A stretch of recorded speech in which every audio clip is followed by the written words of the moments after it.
చికెన్‌ని మంచిగా శుభ్రం చేయడం కోసం ఒక టేబుల్ స్పూన్ ఉప్పు, ఒక టేబుల్ స్పూన్ పసుపు నీళ్ళలో వేసి ఒక 2 నిమిషాలు మంచిగా కలపండి. చికెన్ ఇలా కడగడం వల్ల చికెన్‌లో ఉన్న రక్తం, డస్ట్ అన్నీ తొలగిపోయి చాలా ఫ్రెష్‌గా ఉంటుంది. ఇప్పుడు స్టవ్ వెలిగించి అందులో వాటర్ బాయిల్ అయ్యాక ఒక టేబుల్ స్పూన్ ఉప్పు, చిటికెడు పసుపు వేసి కొంచెం అలా స్టిర్ చేయండి. తర్వాత కడిగిన చికెన్ అందులో వేసి 10-15 మినిట్స్ మంచిగా హై ఫ్లేమ్ మీద ఉడకనివ్వండి. ఇలా మధ్య మధ్యలో చికెన్‌ని కలుపుతూ ఉండాలనమాట.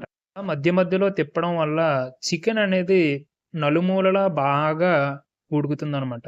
అలా ఉడికిన తర్వాత ఆ ఉడికిన చికెన్‌ని ఒక బౌల్‌లోకి తీసుకొని ఉంచండి. అర కేజీ చికెన్‌కి 3 ఉల్లిపాయలు, 2 టమాటాలు కావాలి. ఆనియన్స్ హై ఫ్లేమ్ మీద మంచిగా ఉడికిన తర్వాత ఒక టేబుల్ స్పూన్ ఉప్పు, చిటికెడు పసుపు, అలాగే అల్లం వెల్లుల్లి పేస్ట్ వేసి హై ఫ్లేమ్ మీద మంచిగా తిప్పుతూ ఉండండి. స్టార్టింగ్ స్టేజ్‌లో ఎప్పుడు హై ఫ్లేమ్‌ని మెయింటైన్ చేయడం మంచిది. ఎందుకంటే అప్పుడే మంచిగా ఉడుకుతాయి.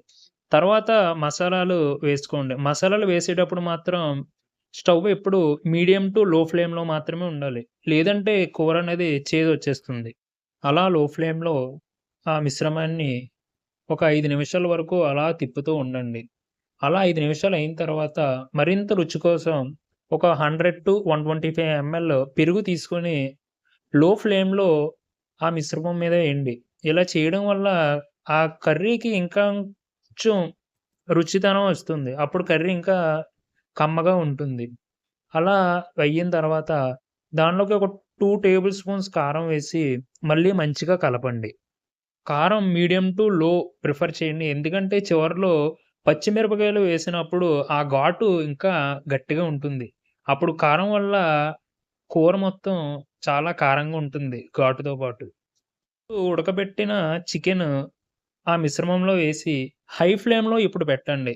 హై ఫ్లేమ్‌లో పెట్టి ఆ మిశ్రమాన్ని మంచిగా తిప్పి ఒక 7-10 నిమిషాల దాకా మూత పెట్టి ఉంచేయండి. మధ్య మధ్యలో మాత్రం తిప్పుతూ ఉండండి. ఇప్పుడు ఆ మిశ్రమంలోనికి ఒక హాఫ్ గ్లాస్ నీళ్లు వేసి మంచిగా తిప్పుతూ ఉండండి.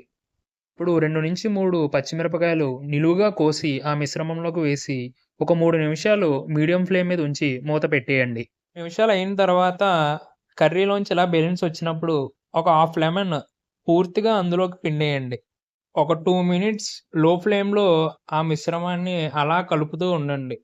కర్రీలోకి సాల్ట్ తక్కువ వేసి లెమన్ ఎక్కువ వేయడం వల్ల మరింత రుచిగా ఉంటుంది.